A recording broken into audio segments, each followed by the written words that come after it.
말씀 마태복음 말씀입니다. 마태복음 4장 18절에서 20절까지의 말씀. 마태복음 4장 18절에서 20절까지의 말씀. 제가 어제는 아주 그냥 본문을 잘못 얘기했더라고요. 오늘은 정확합니다. 마태복음 4장 18절에서 20절까지 말씀입니다.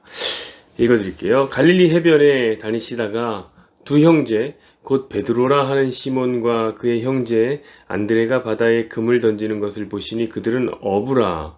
말씀하시되 나를 따라오라. 내가 너희를 사람을 낚는 어부가 되게 하리라 하시니 그들이 곧 그물을 버려두고 예수를 따르니라. 아멘. 오늘 말씀으로 추계 시간 마지막 네 번째 시간입니다. 나의 그물이여 그 사람도 살려주기를 바란다 라는 제목으로 함께 말씀을 나누겠습니다. 자, 여러분이 살아간다는 것의 의미는 무엇입니까? 삶이라는 것은 두말할 것 없이 사는 것이라는 본성, 특성을 갖고 있습니다. 사는 것은 무엇입니까? 먹고 마시고 일하고 쉬는 등 무엇인가를 하고 또 무엇인가를 안 하면서 시간을 보내는 것을 사는 것이라고 하는 거예요. 시간을 보낸다? 여러분, 이건 사실 생각보다 쉽기도 하지만 또한 어떻게 생각하면 생각보다 어렵기도 합니다. 왜냐하면 시간은 가만히 있어도 가지만 또 그렇다고 또 시간이 가는 것이 막 마음이 편하거나 좋은 것만 아니에요. 오늘은 8월 14일입니다. 벌써 8월도 중순이 지나갑니다. 올해는 이 코로나라는 우리 인생에 다시 없을, 다신 없길 바라는 그런 지독한 녀석을 만났습니다. 그래서 우리는 사실 아무것도 할 수가 없었습니다. 우리 개인도 공동체도 무엇인가를 하지 않으면서 시간을 보냈습니다. 여러분, 그런데 어떻습니까? 그래서 시간이 안 갔나요? 아니요, 매우 잘 가지 않나요? 시간은 잘 가요. 근데 그렇다고 우리 마음이 좋습니까? 아니요, 또 아무것도 안 하고 이렇게 시간을 보내는 것이 불편하다는 것을 우리의 마음속에 숨길 수 없는 현실입니다. 학생들은 학기가 시작됐는데도 계속 집에만 있습니다.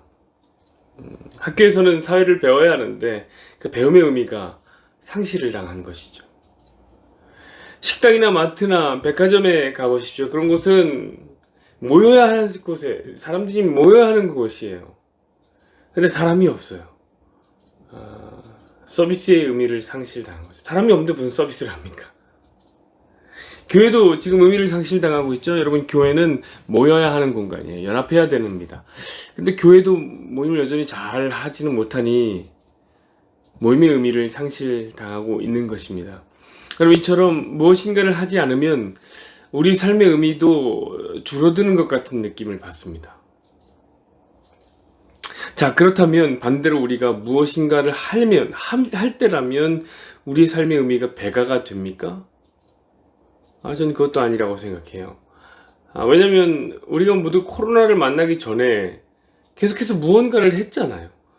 그 전에 취미생활도 하고 영화도 보고 운동도 하고, 물론 이런 것들은 오늘날에도 계속 할 수 있는 것들이지만 그래도 전에는 보다 집중적으로 그런 일들을 많이 했다고요. 그럼 그때는 여러분의 삶의 의미를 그런 것들에서 찾을 수 있었습니까? 또한 그런 기타의 활동들 뿐만 아니라 우리는 계속해서 일을 하고 있습니다. 지금도 하고 있고 예전에도 했었습니다. 그럼 여러분이 하고 있는 일들이 여러분의 삶에 어떤 의미를 제공했습니까? 어떤 의미였습니까? 밥벌이 수단이지요, 이렇게 말하실 겁니까? 그것도 좋지요. 그러나 그것이 전부라면, 밥벌이가 전부라면 배부르게 밥 먹고 난 후에는 그러면 어떤 의미가 있습니까? 포만감과 함께 내 삶의 의미도 어디로 가는 겁니까? 밥을 먹고 난 후에 시간이 멈추는 게 아니잖아요.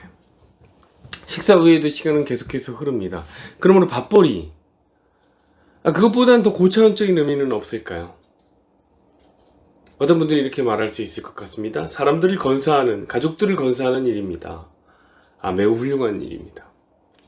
저는 가족들을 건사하기 위해서 열심을 다해서 최선 다해서 일하시는 우리 성도들을 볼 때 매우 존경스럽게 생각하고 또한 대단히 멋있어 보입니다.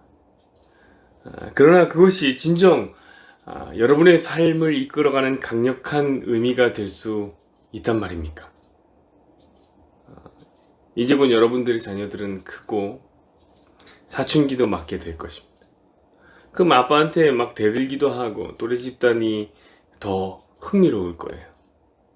그러다가 뭐 용돈을 안 준다고 하면 삐치고 인사도 안 하는 사건들은 반드시 찾아올 겁니다. 그때도 가족을 건사하는 일이 내 삶의 의미를 제공할 수 있을까요? 그러다 만약 직장에서 후배들에게 밀리면요. 혹시 잘리기라도 한다면요. 아니면 지금 코로나 같이 예상하지 못할 일들 때문에 생각만큼 돈을 벌지 못할 때가 찾아온다면요. 여러분, 삶의 다양한 문제들이 가족들을 제대로 건사하지 못하게 할 수도 있습니다. 그럼 그때에는 내 삶의 의미가 없는 것입니까? 자, 이렇게 계속해서 몰고 있습니다. 그럼 이렇게 몰아가다 보면 결국에 우리 머릿속에는 이 세상이 말하는 삶의 의미밖에는 떠오르지 않을 거예요.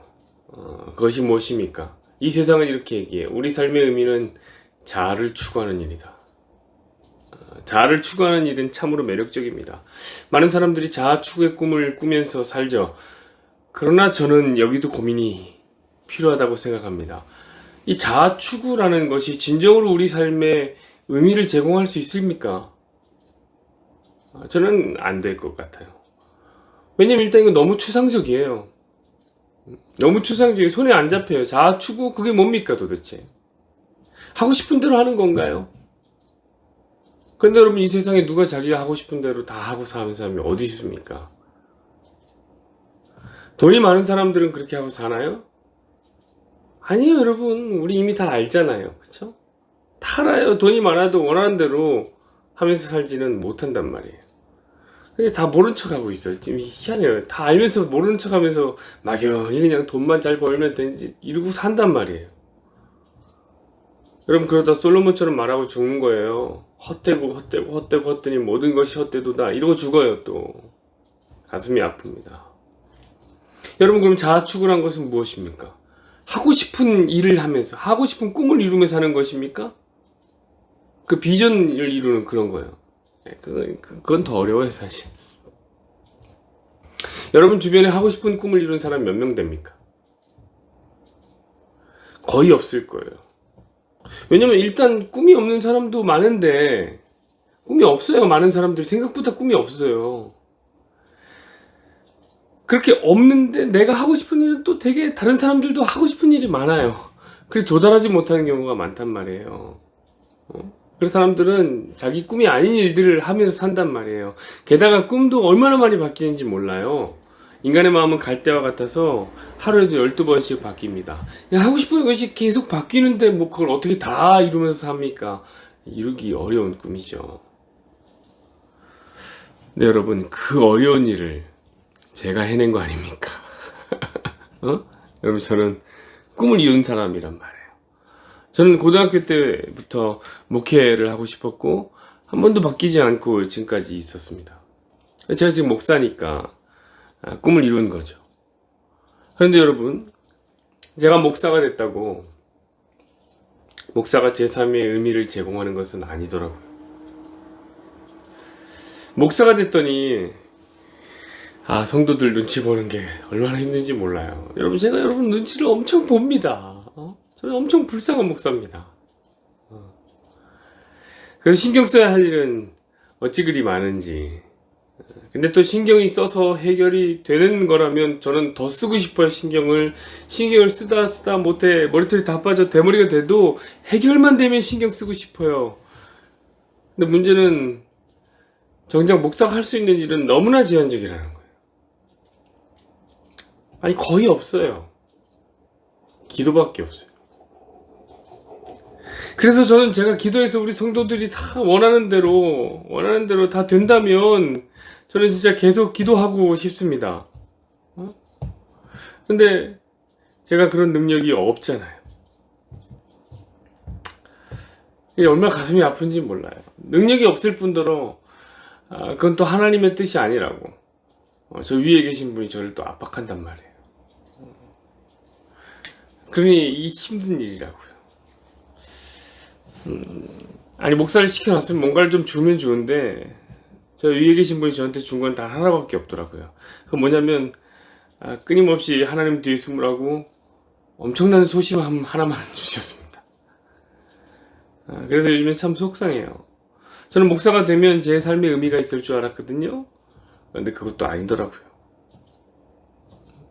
그러니 여러분, 도대체 우리가 어떤 일을 해야 우리 삶에 의미가 있는 걸까요? 저는 우리 삶의 의미를 오늘 본문에서 발견했습니다. 자, 오늘의 본문은 예수님이 제자들을 부르는 장면입니다. 예수님은 지금 갈릴리 해변가를 거닐고 계십니다. 그러다가 베드로와 그 형제 안드레가 고기를 잡고 있는 것을 보셨습니다. 왜냐하면 그들은 어부거든요. 생선을 잡는 일이 그들의 본업입니다. 그러니 당연히 그 본업을 열심히 해야 했고, 이 두 형제는 꽤나 성공적으로 그 일을 하고 있는 것 같아요. 왜냐면 자기 소유의 배도 있고, 이 부리고 있는 일꾼들도 있는 거 보면 꽤나 성공적으로 어부 일을 하고 있는 것이죠. 아마 예수님 당시에 그 갈릴리 주변에서 생선을 잡고 있는 어부들의 최종 목표는 아마 베드로, 안드레처럼 되는 것이었을 거예요. 그들은 성공한 어부 가족입니다. 그런데 예수님이 그들을 제자로 부르십니다. 그러면서 이렇게 말씀하십니다. 19절 보시니까 말씀하시되 나를 따라오라 내가 너희를 사람을 낚는 어부가 되게 하리라 하시니. 저는 바로 여기에 우리 삶의 의미가 있다고 생각해요. 나를 따라오너라. 예수님을 따르는 것이죠. 맞습니다, 여러분. 이번 주에 우리는 우리 인생의 위대한 전환점에 대한 이야기를 하고 있습니다. 바로 예수님이라는 축의 시간을 만날 때 우리 인생은 바뀐다라고 말씀을 드렸습니다. 그러나 예수님을 만난 제자들은 지금 축의 시간을 만난 것입니다. 맞이한 거예요. 그들은 새로운 역사의 기원이 되신 예수님을 만나고 있는 것입니다. 그리고 그 예수님이 이제 자기를 그분의 제자로 부르시는 거예요. 그러자 그들이 어떻게 합니까? 20절 보시죠. 그들이 곧 그물을 버려두고 예수를 따르니라. 안드레와 베드로는 자신의 자아 추구의 꿈을 이룰 그물을 버렸습니다. 다른 복음서에 보면 배도 버리고 아버지도 버렸다고 표현합니다. 왜요? 더 나은 가치가 있기 때문에. 더 나은 의미가 있기 때문에. 그분은 예수님을 따르는 것이 그들에게 배나 그물이나 어부 일이나 그런 것들보다 더 의미가 있었던 것입니다. 예수님을 따르는 것, 저는 복음 안에서 이 일만이 우리 삶의 의미가 된다고 생각합니다.